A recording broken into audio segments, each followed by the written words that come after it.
Hey guys, here to do my part two Rogue One review. If you haven't seen the first part, go check it out. I basically give my overall viewpoint of the movie. This review is going to be 100% spoiler heavy. I'm going to talk about everything that I want to talk about. So be warned before heading into this, the movie's going to be spoiled if you continue further. Going to give you a few minutes to click off. And okay. All right. So this movie is spectacular. As I said in the other review, this is probably my second favorite Star Wars movie that's been made. Empire, I think, will always be number one. Nothing will beat that. But this is definitely in the number two slot. And then the rest of the list is the same as I've talked before. After that, it's A New Hope, Return, Force Awakens, Revenge, Phantom Menace, and Attack of the Clones. That would be the full list for any of you really sweaty Star Wars fans out there. So about this movie, there was a lot about this movie that I really enjoyed. I liked that this movie definitely knew what it was. You know, it was not your typical Star Wars movie. It was a lot darker, a lot more gritty. It was definitely a war movie, and they throw you in from the very first moment. I mean, uh, it was pretty interesting learning about Galen because I hadn't read Catalyst, before going into it, and so, this movie was the first experience that I had with these characters and the journey they were on. And I have to say, I don't think you have to read Catalyst going into this because I'm somebody who did it and I thoroughly enjoyed this movie. However, after reading one and a half of the Star Wars books, I can tell you I probably also agree with those that would say you should, because the Star Wars books are great, and if Catalyst is anything like I think it is, you're only going to love the movie that much more after reading the book beforehand. So, it's really up to you whether, you want to go in like I did, blind to Catalyst, or go into it with the knowledge of it. One of my favorite character of the movie is definitely Jyn. Because I really enjoyed her arc as being someone who was very turned off by, Saw Gerrera and, the rebellion because of all the things that have happened. And by the end of the movie, especially after seeing her dad get killed and having those last moments with him, she really awakens to the cause of the rebellion. And I really, really, really enjoyed that. My second favorite character, in fact, honestly, I think Jyn and K2SO are probably actually tied, if I'm going to be very honest. But if I had to split it, Jyn for me just ever so slightly gets the number one spot. But they're really tied. I'm trying to think of what I want to say because there's so much. It's like the movie is still kind of processing in my head. Krennic was amazing. Ben Mendelsohn was absolutely fantastic, and I am surprised at how he got taken out. I like it. I would have preferred if Vader was the one to take him out. And I almost feel like they almost kind of set you up for that with the scene in the movie with Vader and Krennic, because there's a scene between them, and it's basically Krennic he's being arrogant, and he doesn't think that he's getting the appreciation that he deserves, and he's kind of right, but he goes about it kind of the wrong way, and Vader kind of just throws it in his face, and so they almost kind of throw that idea out there, but instead they have Cassian take him out, and I like that because I like that a hero took him out, but I feel like for the story, it would have been cooler to see Vader kind of take him out. I thought all of the rebels were great. I freaking loved Donnie Yen. Oh my gosh, so cool.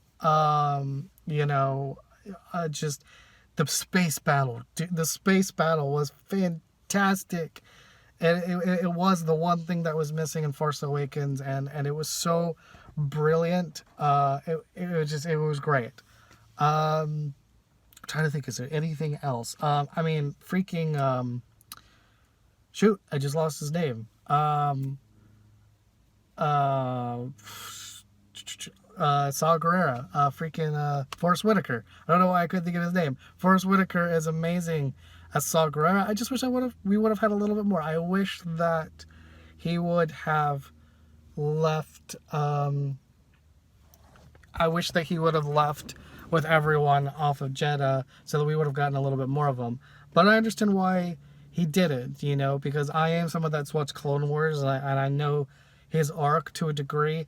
I don't know how much he's in Catalyst, so I don't know between then and there. But you know, when he says these things, I get it. I understand why he chose to just go with the planet. So those are all the positives. I love the cast. K2SO was amazing. Like I said before, he was incredible. Cassian was great. I loved all of the main actors.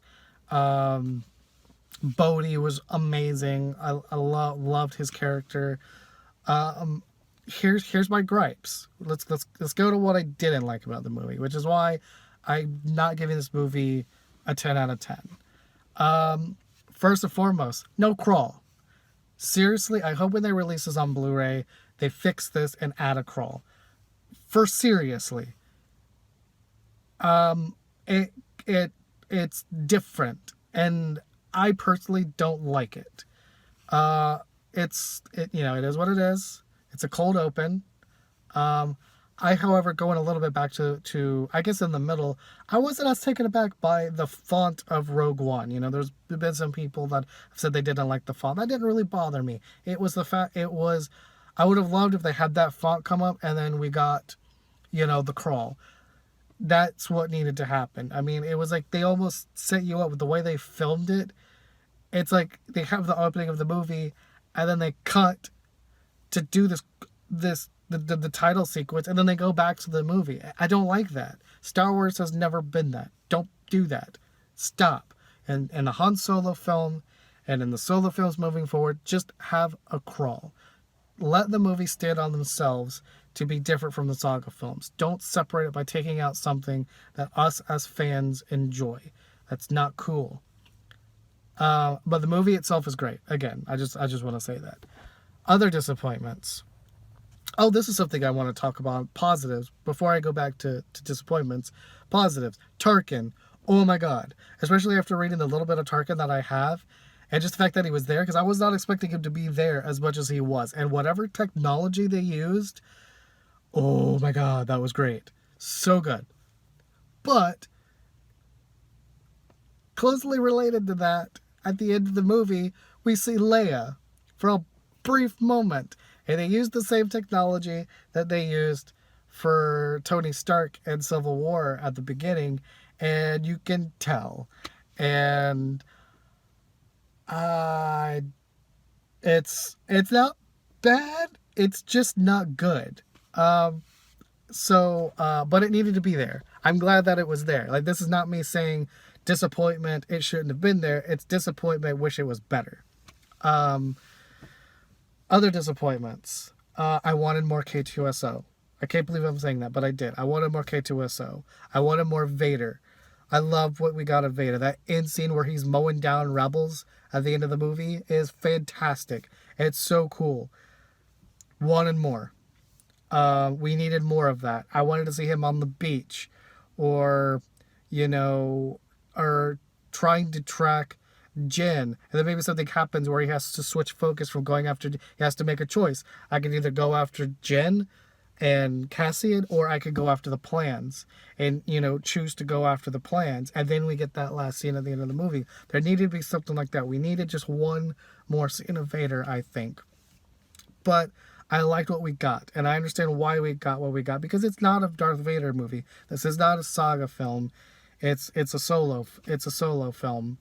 And he's not He is, but he isn't directly related to the story that's being told. So I understand why they did what they did, and it fits the movie. I'm just talking about I would have liked to see a little bit more Vader. I would have liked to see a little bit more Galen Erso. Maybe after reading Catalyst, I won't feel that way. Maybe I will know everything that I need to know going into it, you know. But without reading the book, I can say that I wanted more of his character because, look, I was on the verge of tears, but I didn't cry, and I really expected to like feel a lot more emotion when that moment in the movie happens, but I didn't, and I don't know if that's because I'm just not that familiar enough with the character or because it was just, you know, not executed exactly right. I don't know. I'm probably going for the first, you know, like I'm pretty sure it's just because I didn't read Catalyst. You know, I'm willing to give the movie the benefit of the doubt. But this movie is fantastic. With all that said, I'm not going to talk about anything else in the movie. Those are the spoilers that I wanted to talk about. Go see this movie. It's fantastic. It's just like I said in the other review I did for it. You're going to enjoy it. Go see it. I definitely will be seeing this movie at least one more time in the theater. I just it's great. It's wonderful. I'm actually just about to, I am at home now. I recorded the first part of the theater. Now I'm at home. I'm just about to head in and get some lunch and watch A New Hope. So I'm gonna peace out and go do that because I'm getting like a schoolboy right now and I can't wait. So let me know what you thought of the movie if you went and saw it. I'm really curious as to what everybody else thinks. So yeah. And if you want to, go check out some of my other videos. There should be whole bunches of things here on my face now. And you can subscribe here in the corner. There's this thing and that thing. There's that thing there. Yeah, go check it out. You guys can find me on Twitter and Instagram. And I will see you guys next time. Peace.